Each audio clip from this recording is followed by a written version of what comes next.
विश्व का सबसे बड़ा आध्यात्मिक और सांस्कृतिक समागम, एक ऐसा पर्व जहां आस्था, परंपरा और राष्ट्रीय एकता एक साथ प्रवाहित होती है। ये तस्वीरें महाकुंभ 2025 के अंतिम स्नान यानी शिवरात्रि की हैं।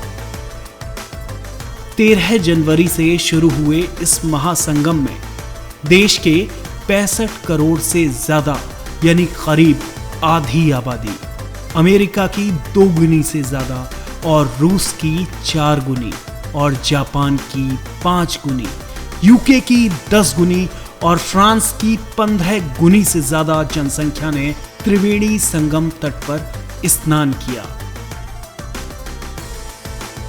ये मानव इतिहास का सबसे बड़ा आयोजन भी रहा।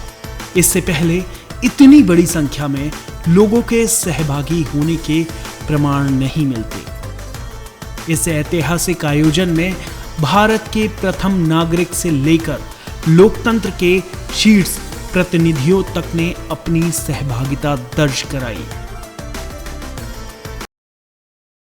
प्रयागराज आस्था और संस्कृति की भूमि है, जहां हर 12 वर्ष में श्रद्धालुओं का महासंगम होता है और इस पावन अवसर का साक्षी देश का नेतृत्व भी बनता है। संगम में ये पुण्य स्नान केवल व्यक्तिगत आस्था नहीं, बल्कि भारतीयता के मूल स्वरूप को सम्मान देने का भी प्रतीक है।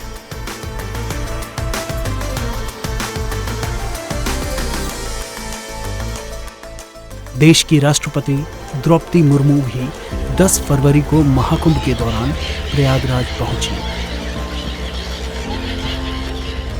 डुबकी लगाने से पहले राष्ट्रपति ने त्रिवेणी संगम में पुष्प और नारियल अर्पित किया और भगवान सूर्य को अर्घ्य देकर प्रणाम किया। उन्होंने गंगा, यमुना और सरस्वती की आराधना करते हुए पवित्र जल में डुबकी लगाई।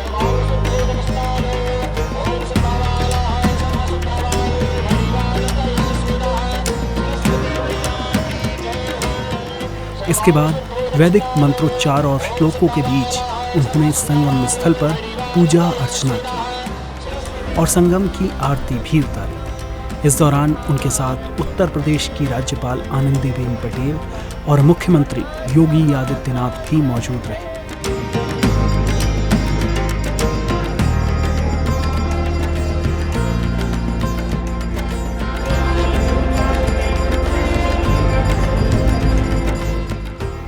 प्रयागराज के धार्मिक स्थानों के बाद राष्ट्रपति संगम तट पर बने डिजिटल अनुभूति केंद्र भी गईं, जहां उत्तर प्रदेश सरकार ने महाकुंभ के बारे में समझने के लिए डिजिटल व्यवस्था की है।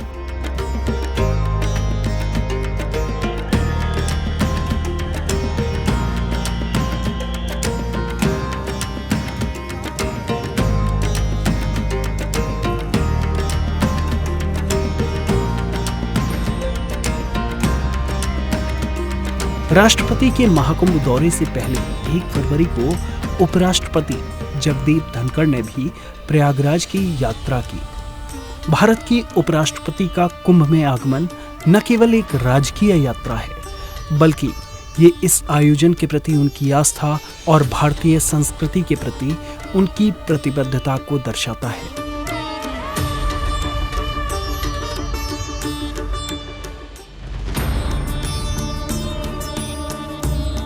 उपराष्ट्रपति जगदीप धनखड़ ने संगम की पवित्र धारा में स्नान किया।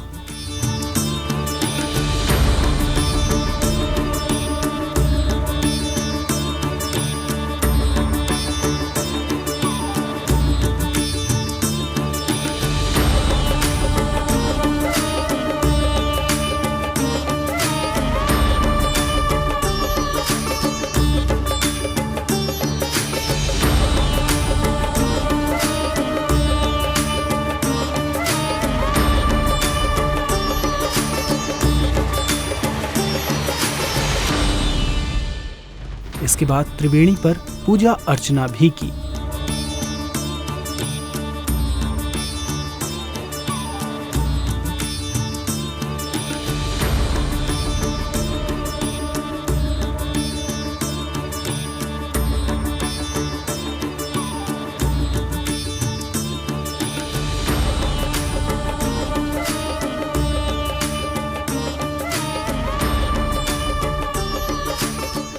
स्नान के बाद उपराष्ट्रपति संगम तट पर ही मौजूद प्रसिद्ध हनुमान मंदिर के दर्शन करने भी गए।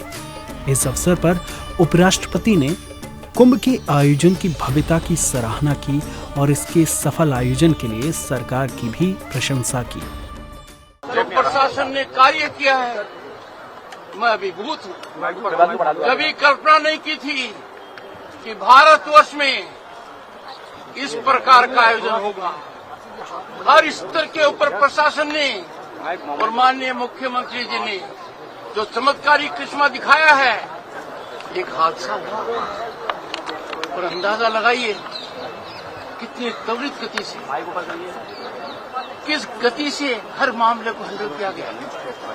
और आज तक दुनिया अचंभित हो जाएगी ये जानकर, अमेरिका की जितनी पॉपुलेशन है इतने लोगों का तो आगमन हो चुका है यहाँ पर। हनुमान मंदिर के दर्शन के बाद उपराष्ट्रपति अक्षयवट भी पहुंचे। अक्षयवट एक ऐसा वृक्ष जो केवल एक पेड़ नहीं बल्कि आस्था, शक्ति और अमरता का प्रतीक है। इतिहास के उतार चढ़ाव में भी अक्षयवट अडिग रहा। उपराष्ट्रपति अक्षयवट में पूजा करने के बाद सरस्वती कूप भी गए। ये सरस्वती कूप न केवल आस्था का केंद्र है बल्कि ये भारतीय संस्कृति और इतिहास की एक बहुमूल्य धरोहर भी है।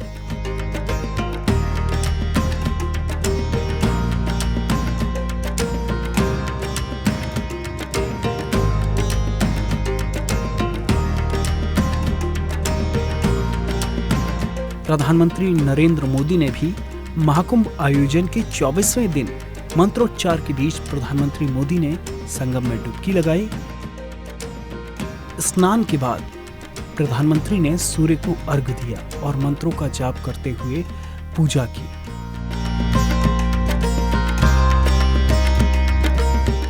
संगमनोज पर गंगा पूजन किया।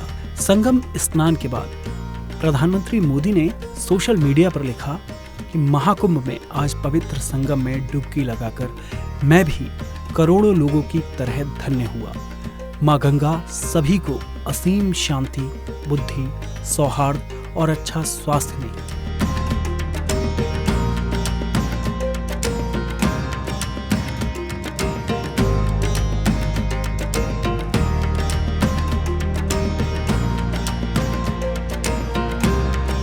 बीते दिनों 15 फरवरी को लोकसभा अध्यक्ष ओम बिरला भी महाकुंभ पहुंचे। उन्होंने त्रिवेणी संगम में पवित्र स्नान कर आस्था की डुबकी लगाई।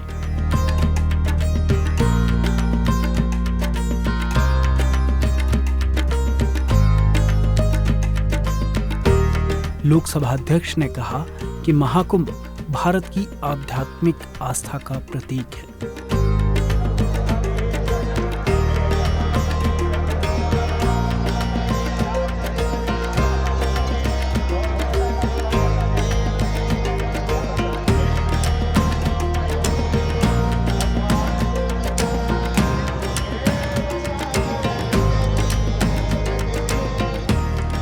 सर, कैसा अनुभव रहा आपका? भारत का आध्यात्मिक, धार्मिक आस्था, विश्वास का यह महाकुंभ अद्भुत भी है और आध्यात्मिक ऊर्जा, शक्ति देने वाला भी। हमारी परंपराओं में, हमारी संस्कृति में महाकुंभ का बहुत बड़ा महत्व होता है और इसीलिए महाकुंभ पर जहाँ ऋषि मुनि तप तपस्या के ज्ञान को समाज जीवन में देते हैं, वहीं हजारों लाखों भक्तों, करोड़ों भक्तों की श्रद्धा और विश्वास की भक्ति का, उनकी आस्था का, और संगम की तट पर जहाँ पर गंगा नदी है, उस गंगा नदी का पवित्र स्थान का भी अपना महत्व है। और इसीलिए हमारे आध्यात्मिक, धार्मिक संस्कृति के अंदर जब हम ये कहते हैं कि ये कुंभ साल बाद आता है, तो ये जब तिथि, सूर्य, बृहस्पति जब एक साथ एक दिन मिलते हैं, तब ये कुंभ की तिथि निकलती है। बृहस्पति, सूर्य और सब ग्रह एक साथ तिथि के एक साथ मिले, इसलिए 144 साल बाद ये महाकुंभ आया। कुंभ भारत की परंपरा का एक अभिन्न हिस्सा रहा है। हर 12 वर्षों के बाद कुंभ और 6 वर्षों के बाद अर्धकुंभ लगता आया है। लेकिन इस बार जो कुंभ का दृश्य था वो तो पिछले हर कुंभ से बहुत विशाल था। कैसा आप इसे देखते हैं? ये कुंभ क्योंकि बड़ी आस्था का, विश्वास का, लोगों के जीवन के अंदर ऊर्जा प्रेरणा का कुंभ है, और इसलिए आप देख रहे होंगे कि देश नहीं दुनिया भर के लोग इस आध्यात्मिक संस्कृति के महाकुंभ में आए हैं।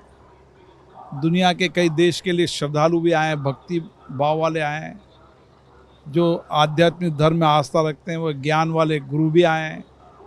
और इसलिए ये सारे देश के साथ पूरे विश्व के आध्यात्मिक धर्म आस्था रखने वाले और धर्म संस्कृति पर जिन्होंने नए शोध किए हैं और जिन्होंने पुराना पौराणिक रूप से भी पुरानी संस्कृति को भी और उसके साथ साथ हमारी पुरानी परंपराओं को भी समाहित करते हुए एक लोगों के बीच में अपने विचारों को, अपने अद्भुत ज्ञान को श्रद्धालुओं को देने का काम भी किया है। और वहीं इस महाकुंभ के स्नान का, संगम नदी के तट पर गंगा के स्नान का अपना महत्व है, और इसीलिए आत्मा की शुद्धि, विचारों की शुद्धि, मन की शुद्धि, तन की शुद्धि और उसके साथ आंतरिक ऊर्जा, ताकि उस ऊर्जा से हम समाज का कल्याण कर सकें, हमारे जीवन के अंदर आध्यात्मिक धर्म संस्कृति के सात्विक मार्ग पर चलें, ये हमें ऐसे धार्मिक उत्सव से प्रेरणा मिलती है। आपने भारतीय संस्कृति की परंपराओं के पुनर्जीवन की बात कही, उसके संरक्षण की बात कही। हमने देखा जब संसद का नया भवन बना तो वहाँ यज्ञ हवन हुआ, पहले नहीं होता था।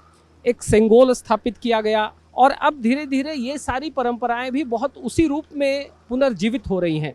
इसे आप कैसे देखते हैं? भारत में सभी धर्मों का सर्वधर्म सद्भाव, समानता, बंधुता, ये हमारे संविधान की मूल भावना है, और ये मूल भावना आई हमें आध्यात्मिक धर्म से। इसलिए सब धर्मों का पालन करने की स्वतंत्रता, जाति, धर्म, पंथ से विच्छेद पैदा नहीं होते। लोगों को धर्म, जाति, संस्कार कभी तोड़ते नहीं, जोड़ने का काम करते। महाकुंभ में समय समय पर कई राज्यों के मुख्यमंत्रियों और केंद्र सरकार के कैबिनेट मंत्रियों ने भी डुबकी लगाई। सभी ने महाकुंभ के भव्य आयोजन के लिए राज्य सरकार और केंद्र सरकार की पहल को सराहा। इतना बड़ा महाकुंभ, इतनी अच्छी व्यवस्थाएं राज्य सरकार, केंद्र सरकार ने माननीय प्रधानमंत्री नरेंद्र मोदी जी के मार्गदर्शन में जिस प्रकार से माननीय योगी जी ने सब श्रद्धालुओं के लिए व्यवस्थाएं की हैं, मुझे लगता है कि आनंद भी आ रहा है, स्वाद भी आ रहा है, और साथ ही साथ खुशी हो रही है कि हिंदू आस्था और इतने बड़े संख्या में, करोड़ों की संख्या में देश दुनिया से लोग आकर महाकुंभ में भगवान का आशीर्वाद लेके जा रहे हैं। और महाकुंभ का जो वर्षों की परंपरा है उसको पुनर्जीवित करने के लिए मैं प्रधानमंत्री जी और योगी जी का आभार व्यक्त करता हूँ। महाकुंभ केवल एक धार्मिक आयोजन नहीं, बल्कि आस्था, संस्कृति और अध्यात्म का महापर्व है। ये वो पावन क्षण है जब संपूर्ण विश्व एक साथ भारत की सनातन परंपरा का साक्षी बनता है। इस बार महाकुंभ में न केवल देश की महान विभूतियों बल्कि विदेशों से आए प्रतिष्ठित लोगों ने भी आस्था की डुबकी लगाई। ये आयोजन भारत की आध्यात्मिक विरासत की वैश्विक पहचान को और मजबूत करता है। महाकुंभ का आज समापन हो रहा है, लेकिन अंदाजा लगाया जा सकता है कि देश के करीब 70 करोड़ लोगों ने महाकुंभ में पवित्र त्रिवेणी संगम के किनारे स्नान किया। यानी देश की करीब आधी आबादी ने संगम तट पर स्नान का लाभ उठाया।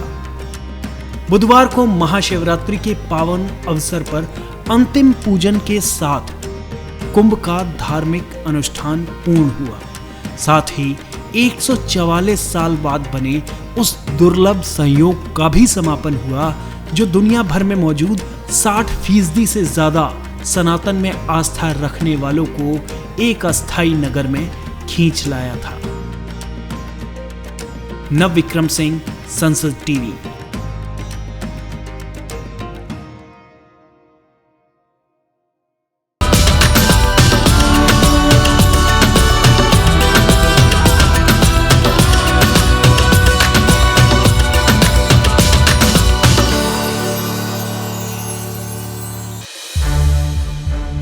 संसद टीवी के और भी प्रोग्राम्स देखने के लिए सब्सक्राइब करें हमारा YouTube चैनल और हाँ, इन्हें लाइक और शेयर करना ना भूलें।